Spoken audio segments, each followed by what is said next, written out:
Le vent hurlait comme une bête blessée, tandis qu'Élise Marleau luttait à travers la neige qui lui montait aux genoux pour rejoindre l'ancienne grange familiale. La ferme de son grand-père, rongée par les années, n'avait jamais semblé aussi hostile. L'hiver du Montana effaçait les repères familiers, transformant chaque silhouette en spectre gelé. 3 mois s'étaient écoulés depuis l'enterrement de ses grands-parents. Et pourtant, la douleur restait aussi vive qu'au premier jour. Un bruit étrange perça les hurlements du vent. Ce n'était pas un gémissement de bourrasque, mais quelque chose de vivant, quelque chose qui souffrait. Élise attrape la poignée métallique de la porte de la grange, ses doigts gelés lui donnant l'impression de tenir une plaque brûlante. À la lueur tremblante de sa lanterne, elle ne vit d'abord que des bottes de foin, des outils rouillés et l'ombre massive d'un vieux tracteur. Puis le bruit revint, un gémissement faible, presque étouffé, derrière le tracteur abandonné. Une touffe de foin remua, Élise leva sa lanterne plus haut et plusieurs paires d'yeux brillèrent dans l'obscurité,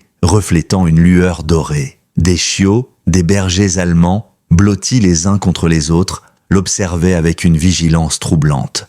L'un d'eux s'avança, plus grand que les autres, son attitude protectrice, son regard rivé au sien. Un mélange de défi et de supplication. Ce qu'Élise ignorait encore à cet instant, c'est qu'en sauvant ces animaux, elle ne faisait pas que changer leur destin.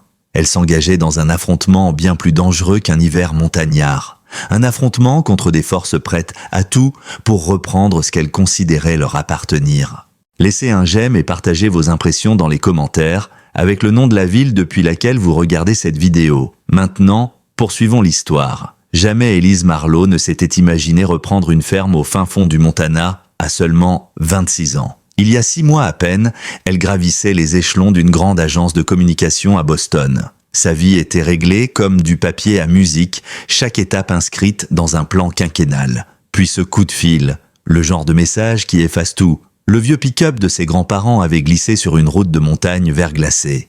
Aucun survivant, le deuil l'avait fauché comme une avalanche. Élise n'avait jamais vraiment eu de famille, pas avant eux. Après une enfance à passer de foyer en foyer, chaque fois avec des promesses de stabilité vite rompues, c'était Nora et Henri Marleau qui lui avaient enfin offert, à 13 ans, ce qu'elle n'avait jamais eu. Un foyer sans condition. Quitter Boston n'avait rien eu de rationnel, sa psy appelait ça une impulsivité dictée par le chagrin. Son patron, lui, avait parlé de suicide professionnel. Mais en posant le pied dans la vieille maison de ses grands-parents après l'enterrement, entourée de leurs affaires, leurs parfums encore présents dans l'air, elle avait su, elle ne pouvait pas vendre ce lieu à des inconnus.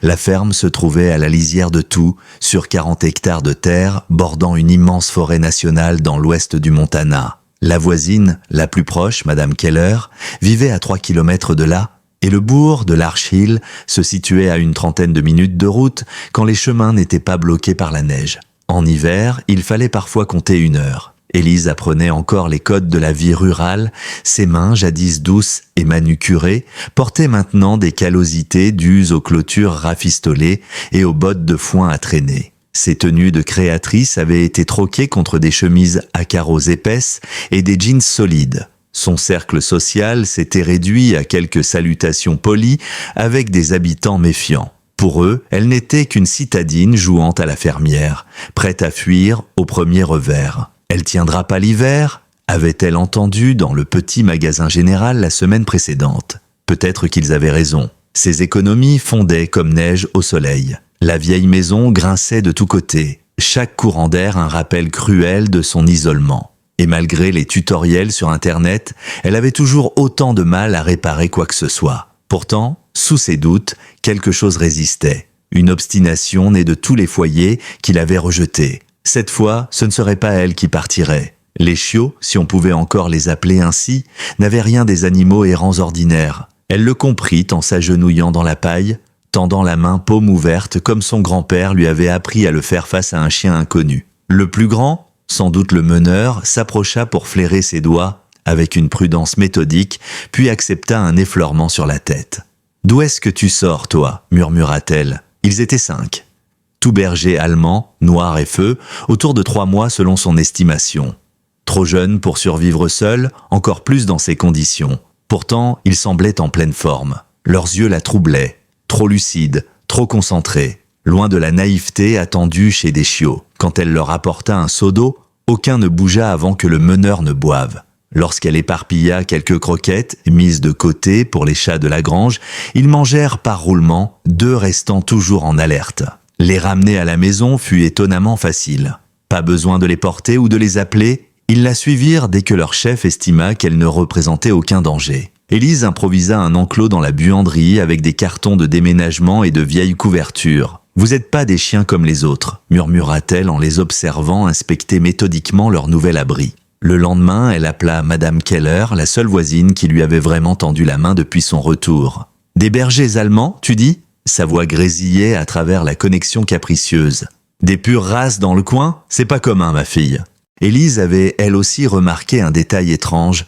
Chacun des 5 avait un petit tatouage dans l'oreille. Des chiffres, pas les marques habituelles des éleveurs agréés. « Militaire », suggéra Madame Keller en ajustant ses lunettes. Ils entraînaient des bergers allemands à la vieille base à l'époque, mais ça remonte. Avant qu'Élise ne puisse répondre, des phares balayèrent l'allée. Un SUV du comté s'arrêta. Un homme corpulent en uniforme descendit, l'air fermé. « Shérif Landry », salua Madame Keller sans sourire. « Madame Keller », répondit-il avec raideur avant de se tourner vers Élise. « Mademoiselle Marlowe, on a reçu des signalements de chiens errants menaçant du bétail.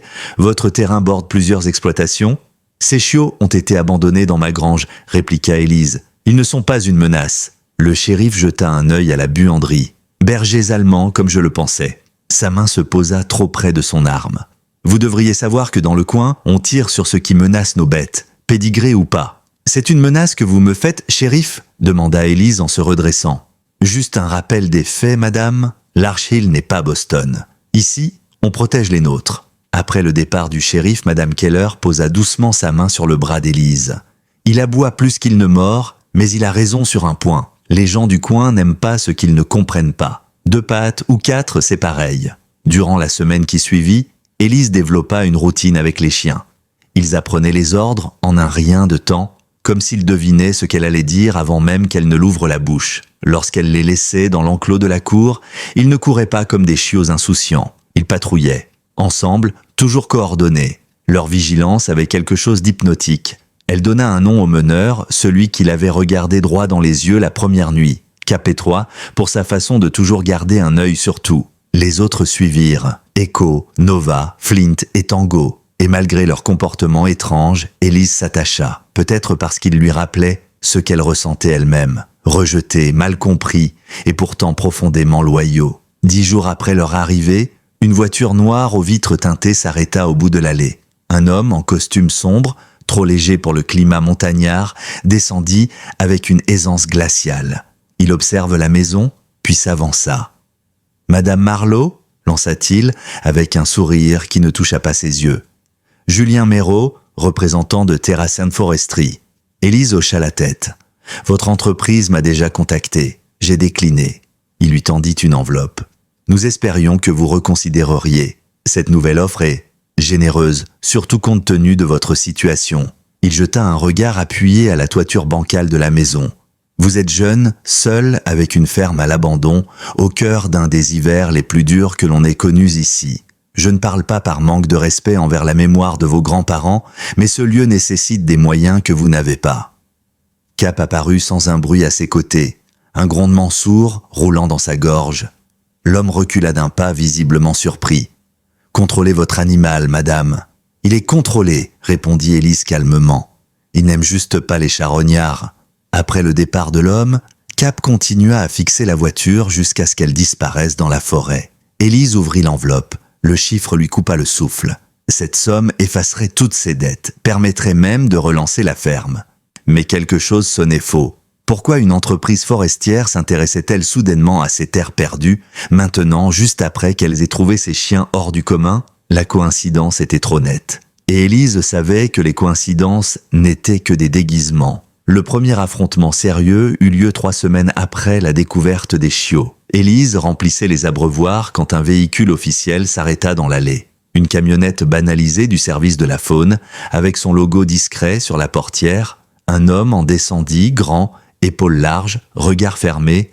Yannick Vardon, gestion des espèces.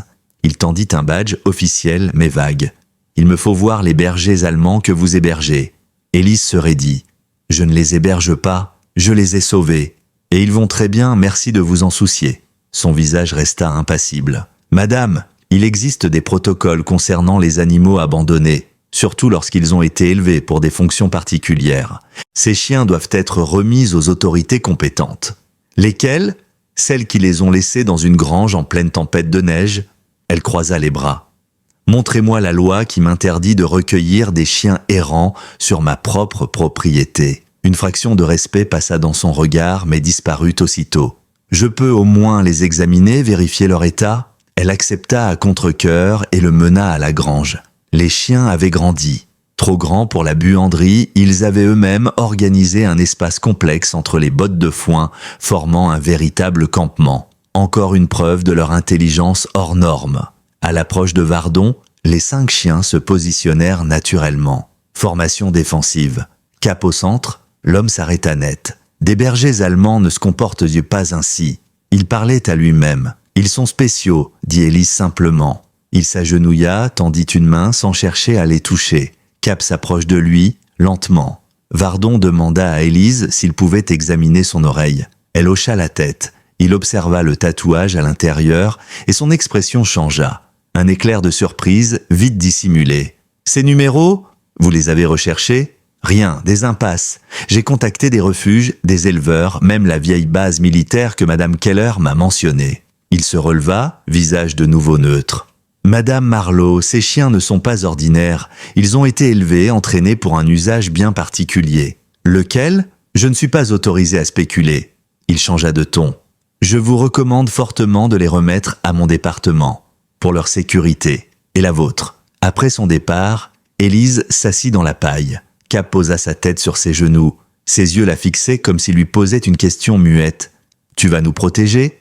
Elle murmura. « Ne t'inquiète pas, je vous abandonnerai pas. » 3 jours plus tard, la réunion municipale de l'Archil fut tendue. Élise, assise au fond de la salle communale, sentait les regards, entendait les murmures. Madame Keller s'était assise près d'elle, silencieuse mais présente. Le shérif prit la parole. Plusieurs signalements d'activités canines inhabituelles nous sont remontés. 3 veaux tués chez les Lowry. Clôtures endommagées chez les Brunner. Des coyotes comme chaque hiver, lança Madame Keller. Peut-être, admit le shérif.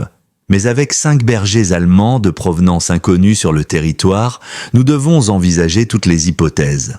Un homme se leva, Franck Delcourt, dont le ranch bordait la forêt. En 1986, mon grand-père a perdu son troupeau à cause de chiens errants.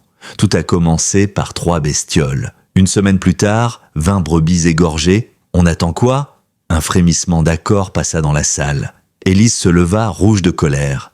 Ces soi-disant menaces n'ont jamais quitté ma propriété. Ils sont nourris, dressés et sous contrôle. La vraie question, c'est pourquoi tout le monde cherche un coupable chez les nouveaux venus. 2 pattes ou 4. Le silence se fit. Puis une voix s'éleva. Quelqu'un les a examinés sérieusement? Un vétérinaire? On ne devrait pas savoir ce qu'ils sont avant de juger? C'était la docteure Karima Solange, vétérinaire installée depuis peu. Le shérif répondit. Le service de la faune est saisi. L'agent Vardon gère le dossier. Élise aperçut justement Yannick Vardon entrer discrètement et rester près de la porte inexpressif. En quittant la réunion, plusieurs personnes s'écartèrent à son passage. Seule la docteure Solange s'approcha. Elle lui tendit une carte. « Je peux les examiner, officieusement. J'ai travaillé avec des chiens de service avant de venir ici. » Élise la remercia. Une alliée de plus. Dehors, elle fut surprise de voir Vardon près de son pick-up. « Vous vous battez contre le vent, Madame Marlowe. Les petits villages craignent ce qu'ils ne comprennent pas. Alors aidez-les à comprendre. » Elle planta son regard dans le sien. « Vous savez plus de choses que vous ne le dites. Pourquoi êtes-vous vraiment là? La gestion de la faune ne s'occupe pas des chiens de berger. » Il resta silencieux. « Ce ne sont pas des chiens de compagnie, n'est-ce pas? Non. Et ma mission est d'éviter qu'ils ne souffrent. » Il ajouta à voix basse. Parfois, la compassion exige des décisions difficiles. 2 nuits plus tard, Élise fut réveillée par l'aboiement particulier de Cap. 3 brefs appels.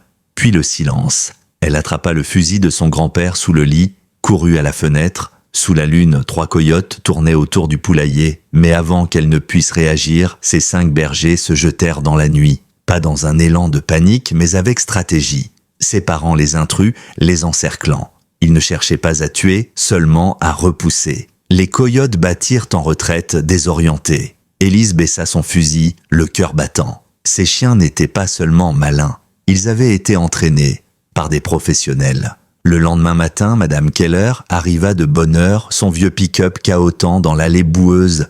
Elle descendit avec sa détermination habituelle, les bottes pleines de terre, les yeux plissés par l'inquiétude. 2 hommes ont posé des questions à ton sujet au magasin général, Élise. Elle tira un petit carnet de sa poche. Des étrangers. Ils cherchaient des chiens inhabituels aperçus sur tes terres.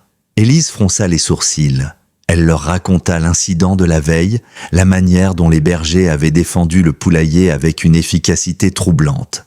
Madame Keller se crispa. « Ma fille, j'ai vécu ici plus de 60 ans, et j'ai jamais vu des chiens se comporter comme une unité militaire.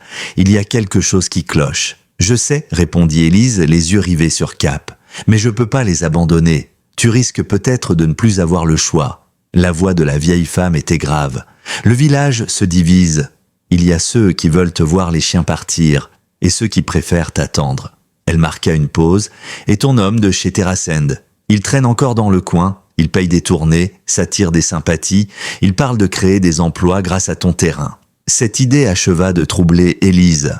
Plus tard dans la journée, elle se rendit à la petite bibliothèque du comté. Elle passa l'après-midi à consulter des archives et des articles spécialisés sur les chiens d'intervention. La plupart des informations menaient à des impasses. Mais un article attira son attention. Un ancien programme de formation canine militaire expérimentale fermé depuis des années. Les comportements décrits dans l'article ressemblaient étrangement à ceux de ces chiens.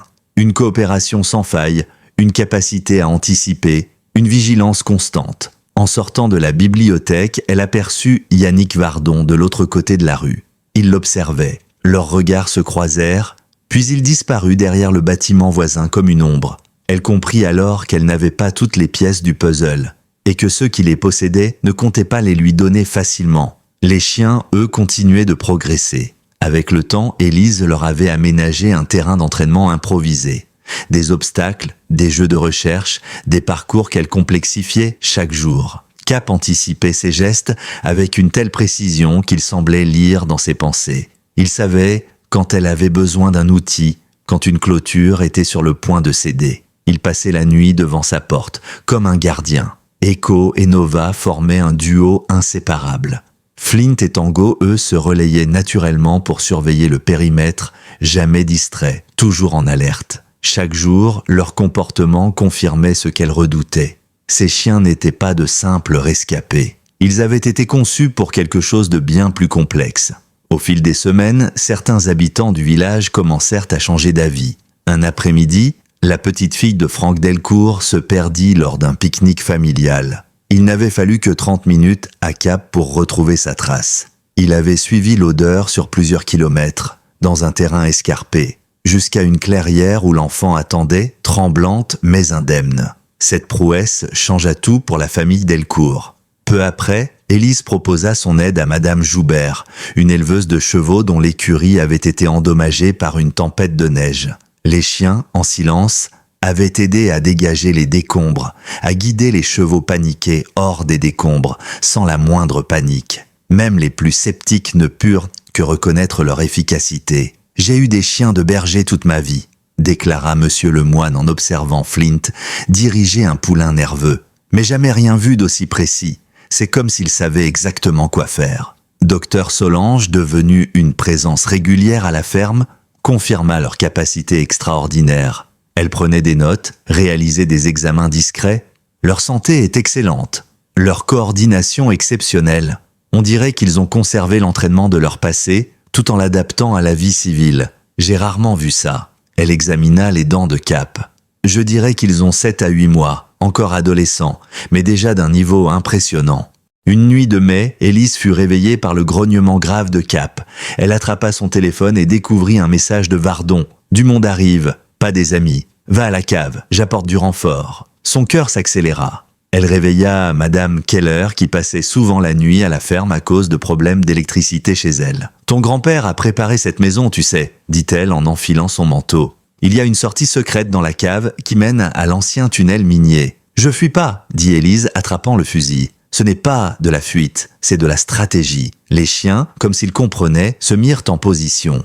Cap guida Élise et Madame Keller jusqu'à la cave. Les autres se placèrent autour de la maison, silencieux comme des fantômes. Depuis la petite ouverture d'aération, Élise vit les phares approcher. 3 véhicules, sans lumière, des hommes en noir sortirent, armés de fusils hypodermiques. « Ils veulent les chiens », murmura-t-elle. « Ils vont prétendre qu'ils ont des droits légaux dessus », répondit Madame Keller. « Propriété militaire, danger pour la sécurité, n'importe quelle excuse. » Un pick-up familier surgit en haut de l'allée, Yannick Vardon. Derrière lui, d'autres véhicules. Docteur Solange, Franck Delcourt, même Madame Lemoine. Une ligne se forma, les villageois s'interposant entre la maison et les hommes armés. « Les renforts sont là », dit Madame Keller avec un sourire. « Ton grand-père disait toujours que les querelles ici sont tenaces, mais la loyauté, elle l'est encore plus. À l'extérieur, les choses dégénéraient. Vardon tenait tête à un homme en costume. Le shérif Landry était là, hésitant. Élise saisit le journal de son grand-père, trouvé peu avant dans un vieux tiroir. À l'intérieur, des notes précises, nerveuses. 14 novembre 2018, un autre est arrivé. Le 3e cette année, même tatouage. Je me fais vieux. Mais qui d'autre pourrait les aider? Des pages entières détaillaient son travail secret. Il recueillait des chiens comme ceux d'Élise depuis des années. Des chiens échappés d'un programme top secret. Il les soignait, les plaçait parfois chez des amis de confiance. La dernière note datait de 2 semaines avant l'accident de voiture. Un nouveau groupe, contrat transféré à une société appelée Centracor. Les standards chutent, les chiens présentent des problèmes que les anciens n'avaient pas. Ils sacrifient l'éthique pour le profit. Élise montra le journal à Madame Keller. « Je suis pas surprise », soupira-t-elle. « Ton grand-père ne supportait pas la souffrance, sous aucune forme. Il a toujours tout fait pour réparer, même quand ça le dépassait. » Elle posa une main sur celle d'Élise. « La différence, c'est que toi, tu n'es pas seule pour porter ce fardeau. » La relation entre Élise et Yannick Vardon évolua doucement. Il venait plus souvent, officiellement pour surveiller la situation, officieusement pour observer les chiens. Mais avec le temps, Élise perçut autre chose, une forme d'attachement. Les chiens l'acceptaient. Cap le saluait d'un léger mouvement de queue, parfois même il cherchait son attention. « Ils te reconnaissent », nota Élise un soir, alors qu'ils étaient assis sur le perron, regardant les chiens patrouiller la cour. « Tu as travaillé avec leur espèce, n'est-ce pas ?» Vardon resta silencieux un instant. Puis il répondit d'une voix posée, « J'ai entraîné les premiers spécimens, les chiens d'origine, les meilleurs que j'ai jamais connus. Intelligents, loyaux, il méritait mieux. « Qu'est-ce qui s'est passé ?» demanda Élise. Il détourna les yeux vers l'obscurité.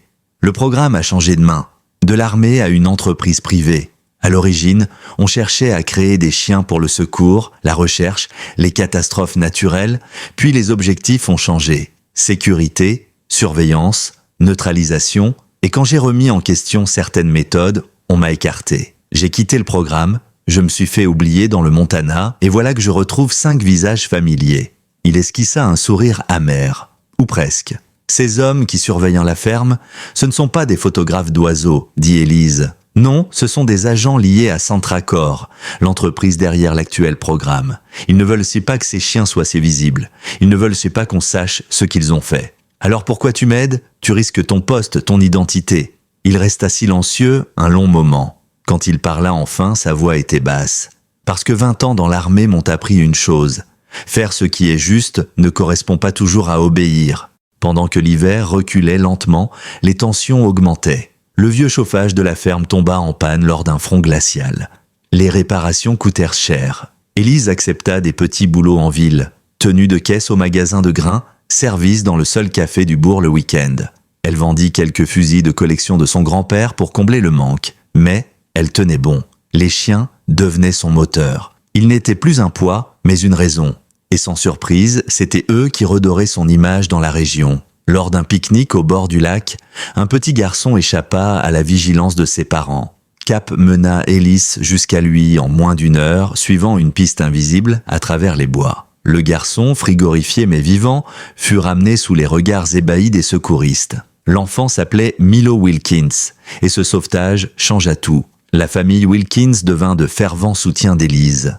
Ils parlèrent autour d'eux. D'autres commencèrent à s'ouvrir. Lorsque l'ancienne grange de Madame Rousseau s'effondra sous le poids de la neige, menaçant ses chevaux, Élise se présenta avec ses chiens. Flint et Nova dégagèrent les débris sans affoler les bêtes. Echo guida un poulain blessé vers la sécurité.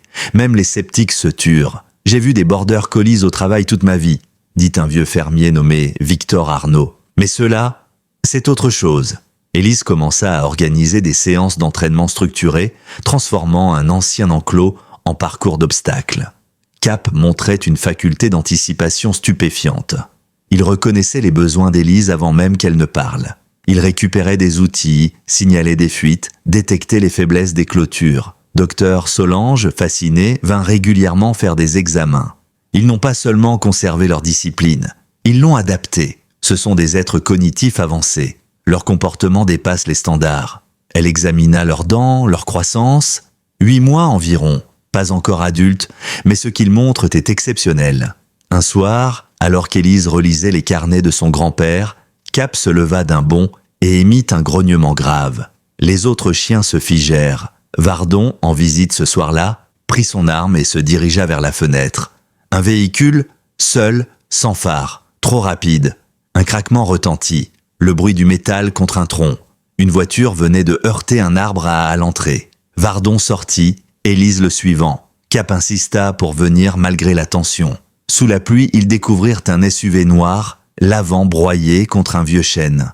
La portière s'ouvrit. Un homme en costume noir, ensanglanté, trébucha à l'extérieur. Élise reconnut Julien Méraud. Il s'effondra presque. « Ils arrivent », murmura-t-il. « Groupe dissident. Nettoyage complet. » Cap se raidit. Les autres chiens surgissaient déjà de l'ombre se positionnant. « On n'est pas seul », dit Vardon, observant les arbres. La première balle siffla, brisant un poteau près d'Élise. Vardon répliqua, les tirant derrière le véhicule.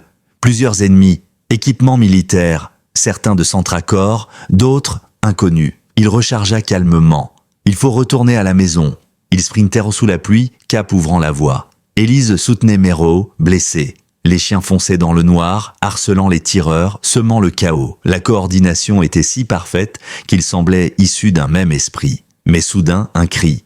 Cap, touché. Il vacilla mais continua, protégeant la fuite d'Élise jusqu'au porche. Vardon la tira à l'intérieur. Docteur Solange ouvrit la porte. « J'ai appelé le shérif, les renforts arrivent. » À la fenêtre, Élise aperçut Cap titubant, une tache rouge sur le flanc. Mais il restait debout. Il lança une dernière attaque, plaquant au sol un homme qui visait la maison. Le tir partit. À bout portant. Le monde d'Élise s'effondra. Elle voulut courir, mais Vardon la retint. « Tu ne peux rien faire dehors. » Les sirènes résonnaient enfin au loin. Les intrus prirent la fuite dans la forêt. Quand tout fut terminé, elle sortit. Cap gisait dans la boue, ses yeux cherchant les siens. Elle le prit contre elle, sanglotant. « Reste avec moi. On est allés trop loin ensemble. » Élise ne quitta pas le chevet de Cap durant les heures qui suivirent. À l'aube, ils arrivèrent à la clinique vétérinaire de Montbois, où Dr Solange avait appelé en urgence. Cap fut immédiatement transféré en salle d'opération. Une hémorragie massive, une balle logée près du foie, un état préexistant qui compliquait tout. Dr Richman, vétérinaire en chef, hocha la tête après avoir consulté les analyses. Il n'aurait jamais dû survivre à ce trajet. La perte de sang, la douleur, il est en vie par pur instinct et volonté. Élise s'installa dans la salle d'attente, les mains serrées autour d'un gobelet de café tiède que Vardon lui avait tendu sans un mot. Il était resté là, à ses côtés, le visage barré de coupures, silencieux mais solide. Martha Keller priait dans un coin. Quand enfin, après 14 heures d'opération, Dr Richman revint, elle annonça avec prudence « Il est vivant, pour l'instant, mais il est très faible. Il faudra voir comment il réagit les prochains jours. » Cap reposait sous perfusion, intubé, le flanc bandé. Des fils, des moniteurs, des bips réguliers, le héros de la nuit, réduit à l'immobilité. Élise posa doucement sa main sur sa tête. Il ouvrit les yeux, juste un instant, suffisant pour qu'elle y lise ce lien intact, ce lien qui avait tout changé. Vardon, lui, était sur un autre front. Le shérif a arrêté 3 hommes, 2 autres ont fui, mais ils ont laissé une trace de sang. Ils seront retrouvés. Il posa un dossier sur la table. « Et Méraud ?» demanda Élise. « Il est en soins, sous protection fédérale. Dès qu'il a repris connaissance, il a parlé, sans retenue. Il donne des noms, des connexions, Centre-Accord va tomber. » La police fédérale, alertée par les événements de la nuit, avait repris le dossier. Des agents spéciaux étaient arrivés, analysant les équipements abandonnés, les armes, les documents partiels récupérés dans les véhicules. Leurs visages étaient fermés, mais Élise avait perçu un changement. Cette fois, l'affaire ne serait pas enterrée. Élise fut obligée de quitter la clinique pour la nuit. Elle résista, mais Dr Solange et Vardon insistèrent. Il la conduisit dans un petit motel non loin, la soutenant presque jusqu'à la chambre. « Tu dois dormir, je veille. S'ils appellent, je te réveille immédiatement. » Mais le sommeil ne lui apporta aucun répit. Des cauchemars la submergèrent. Cap qui tombait sous la pluie. Le pick-up de ses grands-parents glissant sur la glace. Des hommes sans visage surgissant de l'ombre. Elle se réveilla en sursaut, haletante. Vardon était là, assis près de la fenêtre, en garde. « Tu es en sécurité. Aucune nouvelle de la clinique. » Elle s'essuya le visage. « Comment tout ça a-t-il pu arriver ? Il y a 6 mois, je m'inquiétais pour une réunion PowerPoint. Et maintenant, je suis au cœur d'un complot militaire. » Elle s'interrompit. « Mes grands-parents ? Tu crois que c'était un accident ?» Vardon baissa les yeux. L'enquête est rouverte. Il y a des incohérences dans le rapport. Traces de pneus, dommages mécaniques. Certains éléments suggèrent qu'on a voulu les faire taire. Le lendemain matin, à la clinique, Élise fut accueillie par une bonne surprise. Cap respirait plus calmement. Il n'était pas sorti d'affaires, mais son état s'était stabilisé. Solange lui donna un mince espoir. Si on tient encore 48 heures, on peut envisager la suite. Mais le répit ne dura pas longtemps. Une nouvelle menace planait. Centracor, désormais acculé, cherchait à se protéger. Leurs avocats déposèrent des requêtes devant la Cour fédérale. Ils réclamaient la restitution des chiens, qualifiés de propriété stratégique issue d'un programme de recherche sous contrat gouvernemental. Élise n'eut que quelques jours pour constituer sa défense. C'est à ce moment-là que Vardon lui tendit un carnet en cuir, jauni, presque effacé par le temps. Il était dans la boîte verrouillée de ton grand-père. Martha a retrouvé la combinaison.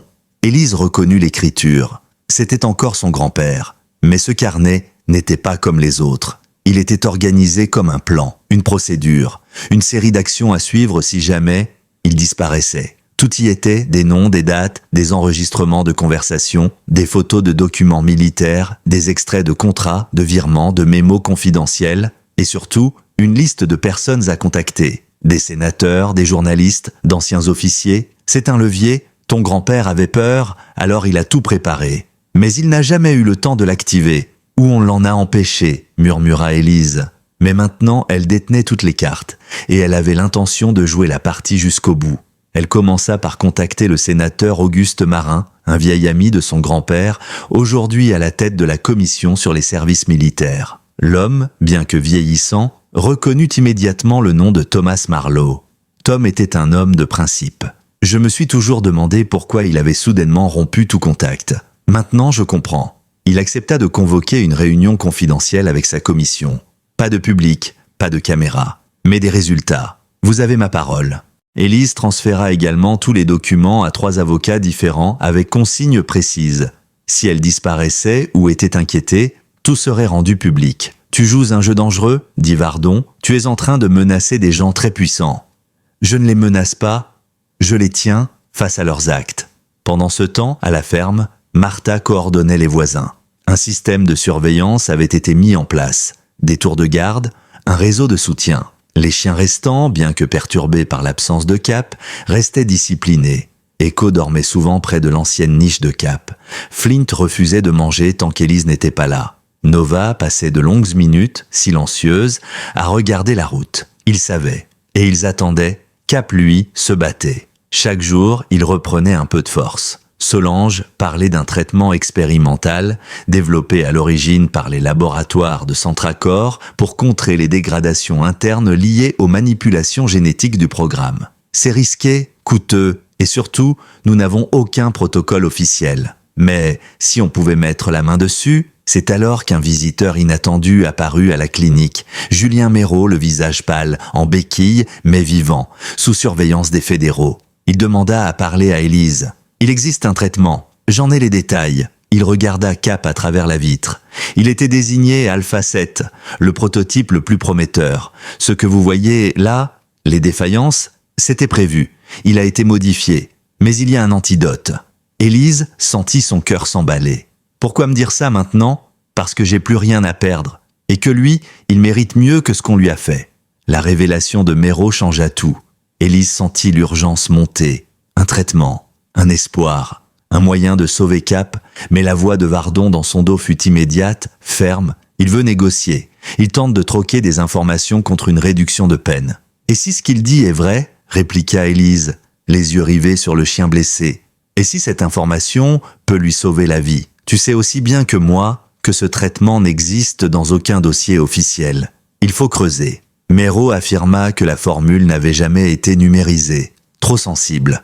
Une précaution paranoïaque prise par l'un des scientifiques de Centracor.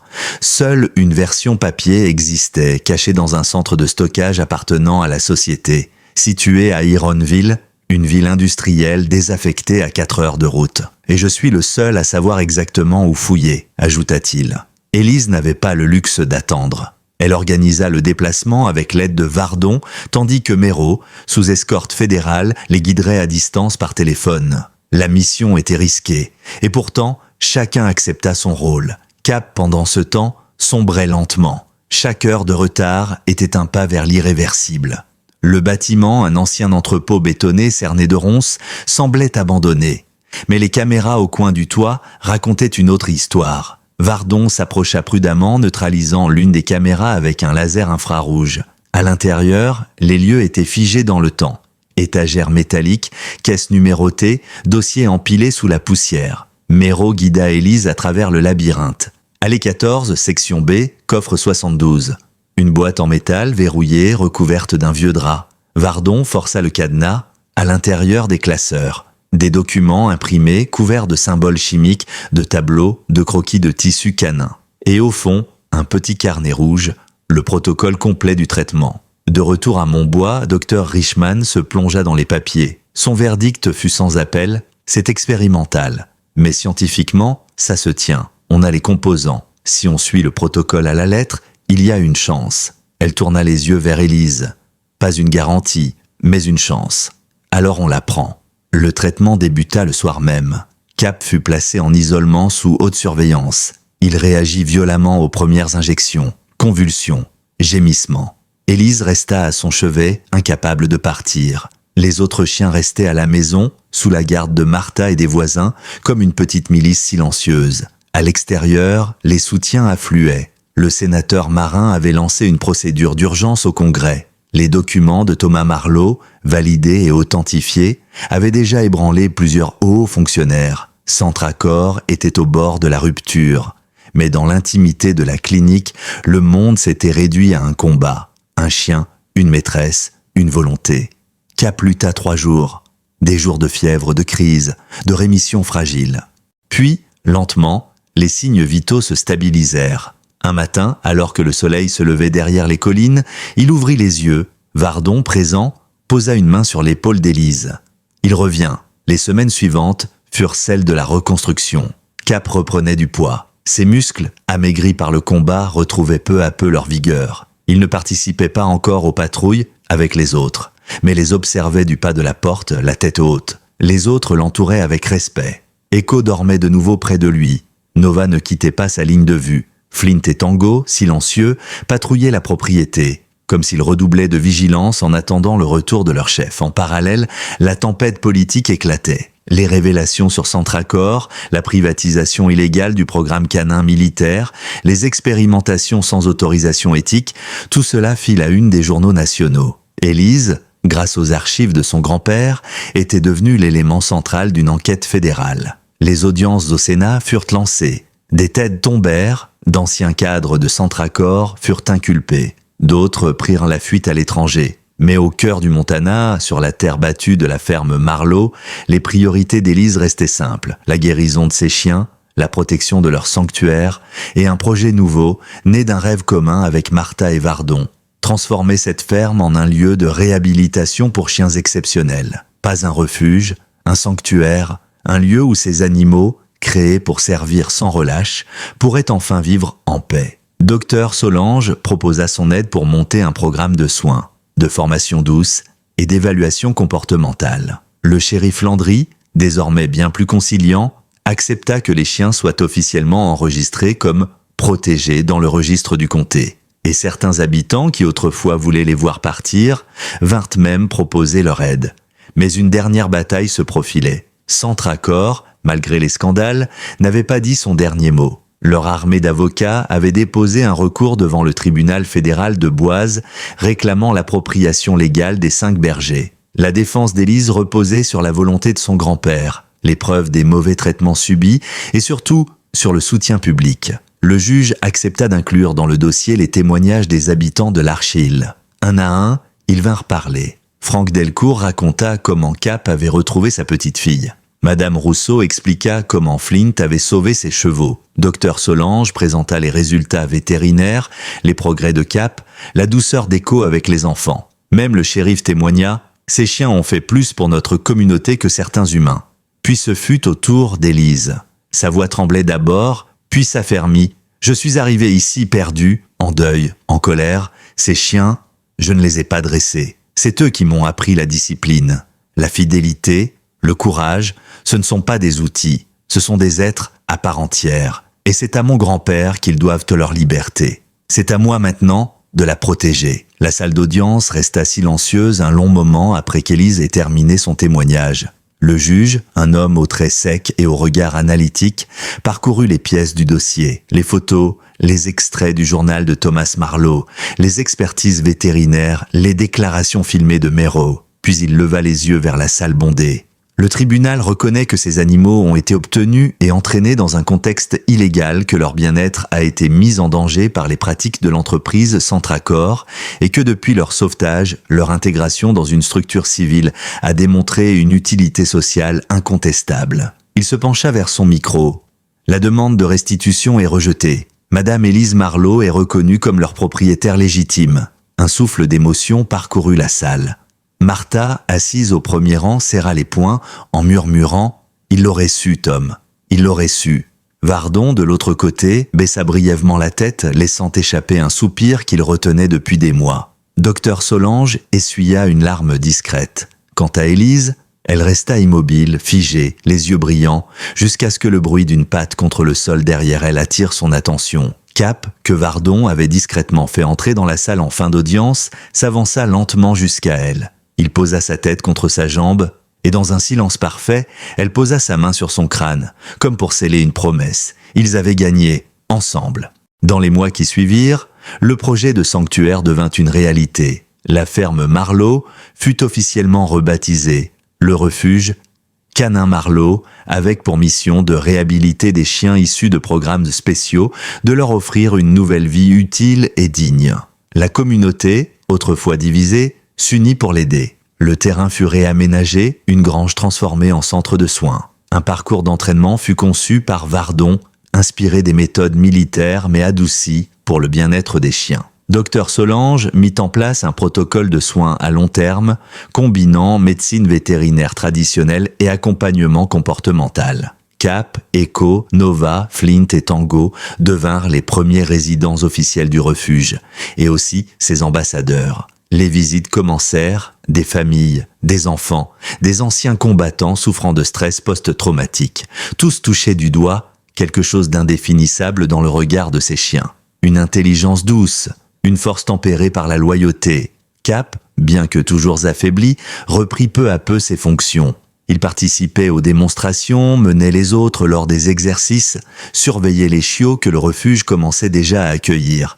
Car oui, la vie avait suivi son cours. 3 mois après la fin du procès, une portée était née, 3 chiots aux marques sombres, au regard déjà pénétrant, fils et filles de Nova et Flint. Une nouvelle génération, la première à naître libre. Un jour de septembre, le sénateur Marin vint inaugurer le centre en personne. Son discours, sobre, toucha toute l'Assemblée.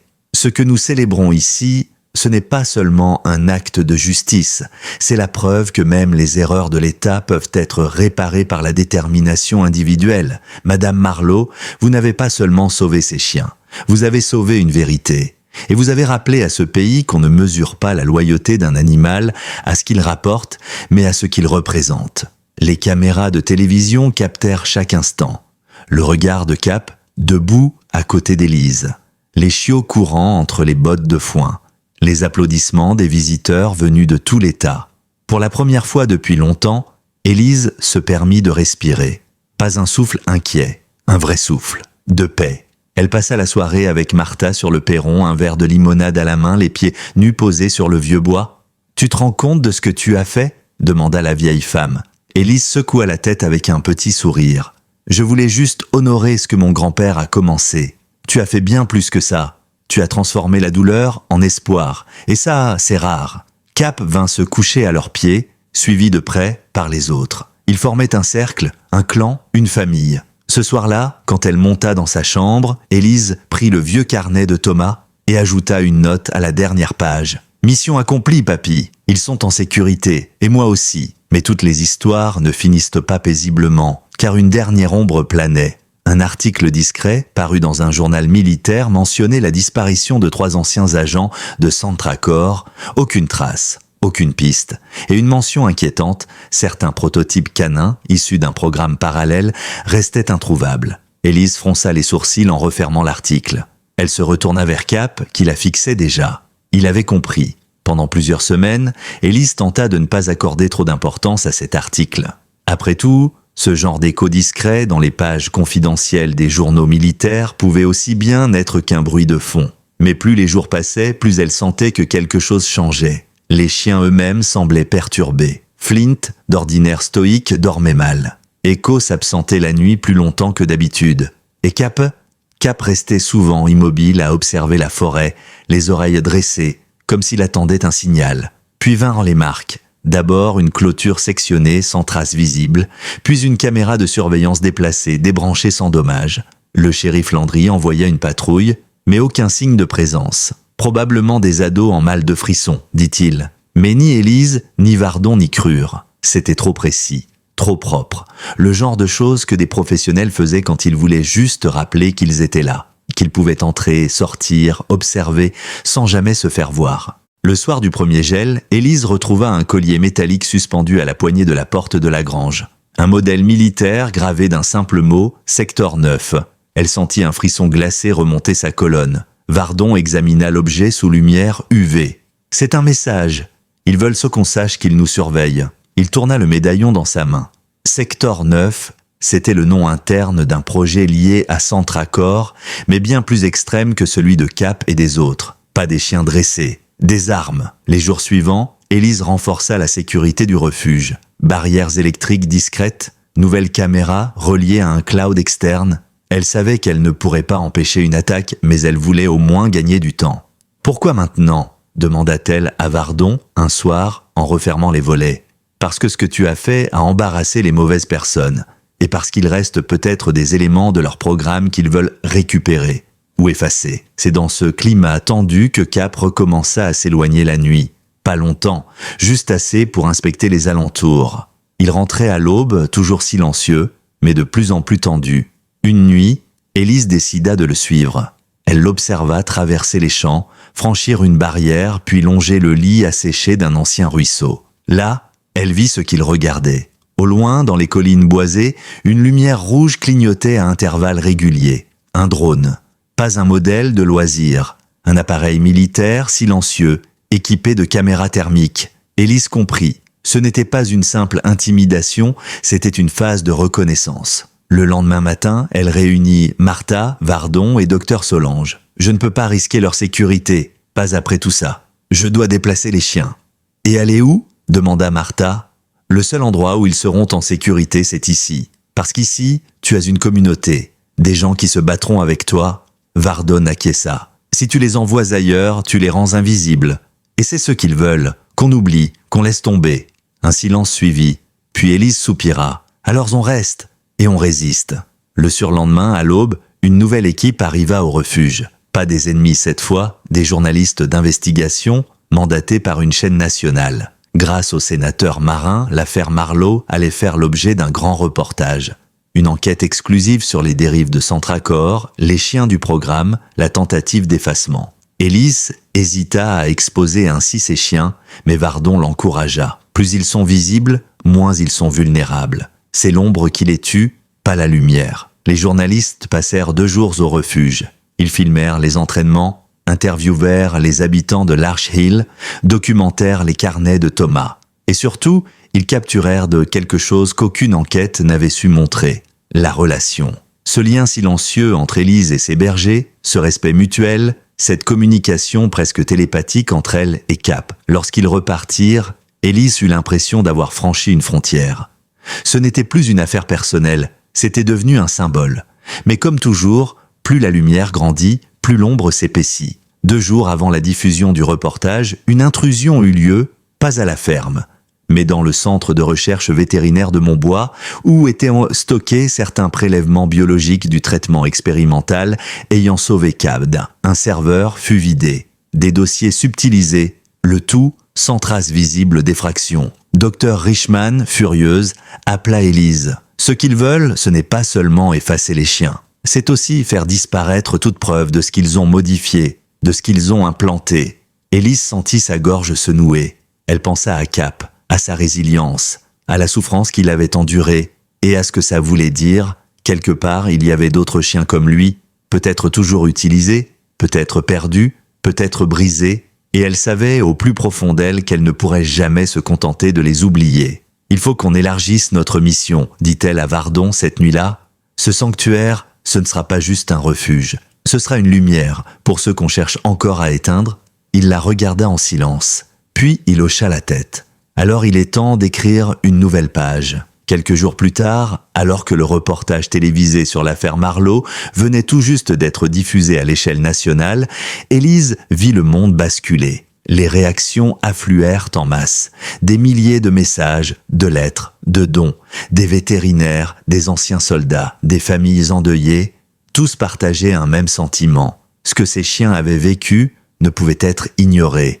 Et ce que Thomas Marleau avait tenté de protéger ne devait plus jamais être enseveli. La ferme de l'Archil devint alors un véritable point de convergence.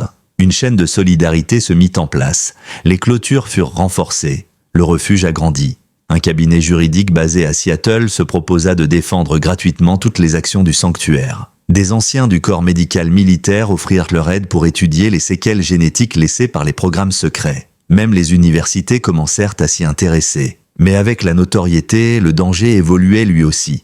L'ombre ne pouvait plus avancer masquée. Alors elle tenta une autre approche, la guerre psychologique. Cela commença par de faux profils en ligne, des commentaires accusant Élise d'avoir monté toute l'affaire, de manipuler les médias, d'exploiter les chiens pour se faire un nom. Puis ce furent des appels anonymes, menaçants. Des drones survolèrent à nouveau la propriété, cette fois plus bas, plus audacieux. Un soir, Flint en abattit un en plein vol, bondissant du sol avec une précision foudroyante. Le drone se brisa net. À l'intérieur, un dispositif de reconnaissance faciale. Ils essaient d'identifier tout ce qui entre et sort d'ici, expliqua Vardon, penché sur les circuits de l'appareil. Pas pour nous attaquer directement, pour faire pression, intimider, isoler. Élise, épuisée mais déterminée, ne céda pas. Elle convoqua une réunion avec son équipe. Martha, Vardon, Dr Solange, les membres du conseil local. Ils veulent qu'on se taise, alors on va parler plus fort. Elle annonça la création officielle de la Fondation Marleau pour la liberté canine, un organisme à but non lucratif dédié à la défense des droits des animaux militaires et expérimentaux. On ne s'arrêtera pas à ceux qu'on a sauvés. On ira chercher ceux qui n'ont pas encore eu cette chance. Dans les jours qui suivirent, le refuge reçut une alerte. Un ancien employé de Centracor, aujourd'hui sous protection, avait repéré un transport clandestin de chiens en provenance d'un ancien centre de test situé dans l'Utah. 8 bergers, dont 4, portaient les mêmes tatouages auriculaires que Cap. Ils avaient été récupérés par des hommes de main transférés vers une installation mobile. Une équipe du FBI, alertée à temps, intercepta le convoi. 3 chiens avaient survécu, traumatisés, amaigris, mais vivants. Élise insista pour qu'ils soient confiés au sanctuaire. Ce fut un choc pour les 5 originaux. Lorsque Cap croisa le regard d'un des nouveaux chiens, une femelle nommée Raya, il se raidit d'abord. Puis il s'approcha lentement. Ils se flairèrent. Leurs postures changèrent, passant de l'alerte à une forme de reconnaissance silencieuse. Cap posa son museau contre le front de Raya, une salutation ancienne, une mémoire retrouvée. Les nouveaux venus avaient tout à réapprendre. Le calme, le contact, le soin. Pendant des semaines, ils restèrent à l'écart, logés dans un enclos séparé. Mais peu à peu, grâce à la patience d'Élise et à la présence rassurante des autres chiens, un pont fut reconstruit entre l'humain et l'animal. Un soir d'automne, Élise observa Raya jouer timidement avec Echo. Juste une course légère, une esquive, un contact. Rien de spectaculaire. Mais pour elle, c'était le début d'une victoire bien plus importante que n'importe quel procès. Pendant ce temps, les retombées judiciaires s'intensifiaient. Le témoignage de Méraud, renforcé par celui de plusieurs scientifiques repentis, permit au procureur fédéral de lancer une procédure pour crime contre les animaux, fraude contractuelle et atteinte à la sécurité publique. Les ramifications du scandale s'étendaient jusqu'à certaines agences gouvernementales complices par inaction ou complaisance. Pour la première fois depuis longtemps, Élise sentit que les coupables allaient enfin rendre des comptes. Mais tout cela avait un prix. La médiatisation constante, l'agitation, l'adrénaline permanente, tout cela commençait à peser. Un matin, Élise se réveilla en proie à des vertiges. Son corps disait stop. Martha l'obligea à s'asseoir. « Tu n'as pas arrêté une minute depuis des mois. Il est temps de respirer. » Vardon la soutint, lui proposant quelques jours loin du tumulte, mais elle refusa. « Je ne peux pas m'éloigner. Pas maintenant. » Ce soir-là, alors qu'elle observait Cap patrouiller lentement sous la lumière de la lune, elle comprit ce qui la retenait ici. Ce n'était pas la peur, c'était l'ancrage. Cette ferme n'était plus seulement un lieu. C'était devenu un point fixe dans une tempête mondiale. Un foyer pour les oubliés, une mémoire vivante. Et même si d'autres menaces se profilaient, même si l'avenir demeurait incertain, Élise savait désormais une chose, elle n'était plus seule. Ni face au danger, ni face à la vérité. L'hiver revint, plus rude que jamais. Le vent glaçait les vitres, les premières neiges ensevelissaient les chemins de l'Archil. Mais dans la grande grange réaménagée du sanctuaire Marleau, la chaleur humaine et canine ne faiblissait pas. Cap dormait près du poêle, entouré de ses compagnons. À présent remis, il avait repris son rôle de chef silencieux, maître du territoire et gardien des lieux. Raya, la nouvelle venue, s'installait peu à peu dans cette meute recomposée. Elle ne sursautait plus au moindre bruit. Elle mangeait, elle jouait, et certains soirs, elle posait sa tête sur les pattes de Cap, comme s'il était le seul capable de chasser ses fantômes. Les travaux d'agrandissement du refuge avançaient. Une nouvelle aile avait été construite pour accueillir les futurs pensionnaires issus de programmes similaires que la Fondation Marleau s'employait à localiser à travers le pays. Grâce aux reportages, d'anciens dresseurs, des employés oubliés et même quelques scientifiques avaient contacté Élise dans l'ombre, offrant nom, lieu, documents. Chaque semaine, elle découvrait un nouveau fragment du système qui avait produit ces chiens, comme autant de pièces d'un puzzle sinistre. Mais à présent, elle savait comment les assembler. Et surtout, elle n'était plus une simple victime du passé. Elle était devenue une actrice du changement. Vardon, quant à lui, était resté à ses côtés. Depuis des mois, ils travaillaient ensemble sans relâche. Mais quelque chose avait évolué. Une intimité née non pas du chaos, mais du respect, du silence partagé. Un soir, alors qu'ils réparaient ensemble une portion de la clôture abîmée par le gel, il s'arrêta, les mains sales de boue gelée, et la regarda. « Tu sais que tu n'as plus besoin de te battre seule. » Elle le fixa, puis sourit doucement. « Je le sais. » Et cette nuit-là, pour la première fois, elle dormit profondément, sans craindre les ombres. En janvier, une lettre officielle du ministère de la Défense arriva. Elle confirmait la dissolution définitive de tous les programmes canins expérimentaux privés sous-traités à Centracor et à ses sociétés affiliées. La responsabilité de l'État fut partiellement reconnue. Des compensations financières furent accordées. Mais surtout, la lettre annonçait la création d'une cellule d'éthique animale militaire où Élise fut invitée à siéger comme consultante indépendante. Ce fut une victoire discrète mais capitale. Lors de la première réunion de la cellule, Élise prit la parole devant une assemblée d'uniformes, de cravates, de regards curieux, voire sceptiques. Elle ne parla pas de chiffres ni de règlements. Elle parla de Cap, de sa fidélité, de sa douleur, de sa reconstruction et des autres, de ceux qu'on avait oubliés dans l'ombre de projets secrets. Quand elle termina, la salle était silencieuse, puis quelqu'un se leva, un colonel vétéran. Il dit simplement « On vous a entendu ».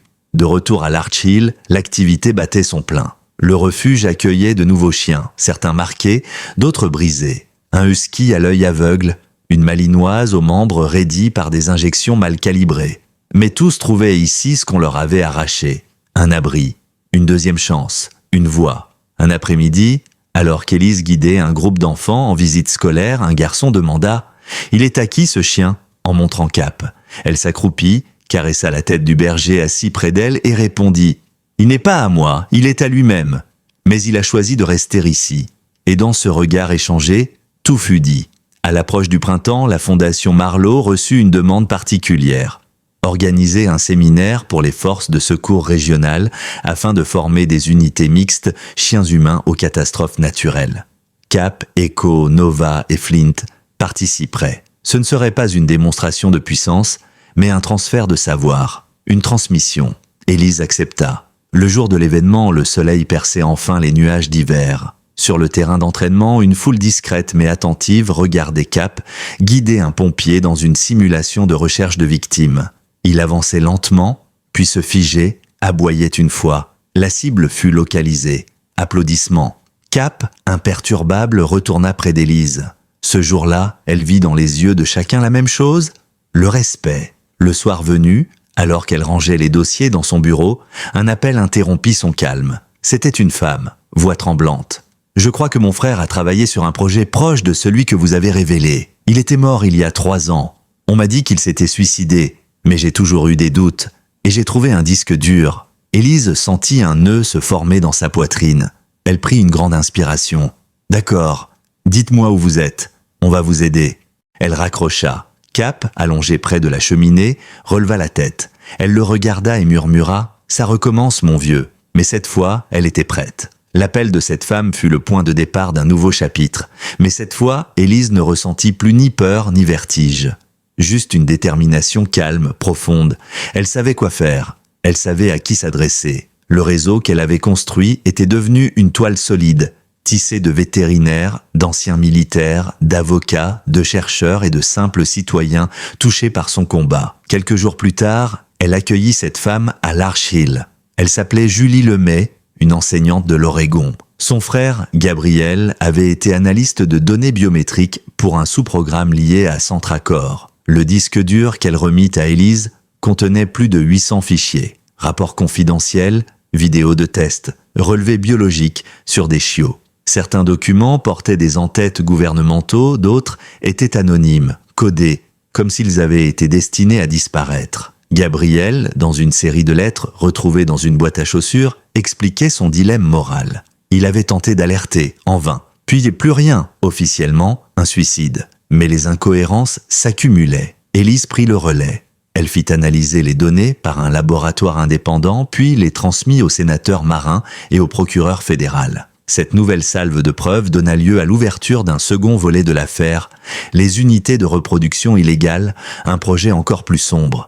Des chiots nés pour l'optimisation génétique, pour la guerre, puis détruits s'ils ne correspondaient pas aux attentes. Ce que vous révélez, Madame Marleau, déclara un responsable fédéral, n'est plus un simple scandale, c'est un crime contre l'éthique animale. Mais au-delà de la justice institutionnelle, Élise se concentra sur l'essentiel. Faire en sorte qu'aucun autre chien ne vive cela. Elle lança la campagne Rayon, une mission nationale d'identification et de récupération des chiens issus de ces programmes. Un par un, ils furent localisés. Certains dans des fourrières, d'autres abandonnés par des agences privées. D'autres encore, utilisés dans des gardiennages clandestins. Chaque sauvetage ramenait un fragment de Cap. Un éclat de cette histoire douloureuse mais transformée par la reconstruction. Et Cap, plus que jamais, veillait. Bien que son corps montrait les signes du temps, ses yeux, eux, ne perdaient rien. Il surveillait les nouveaux arrivants, leur offrait sa présence, son calme, comme un vétéran qui transmet sans mots, par le regard, par la posture. Au printemps suivant, un événement fut organisé à Larch Hill. L'inauguration officielle du sanctuaire Thomas Marleau pour les chiens du service spécial. Une centaine de personnes étaient présentes. Le soleil baignait les collines, les enfants couraient entre les enclos, les anciens combattants prenaient la main de leurs chiens d'assistance. Vardon, en costume pour une fois, resta près d'Élise, son regard posé sur elle plus qu'auparavant. Martha, du haut de ses 82 ans, avait cousu elle-même les drapeaux qui ornaient l'entrée.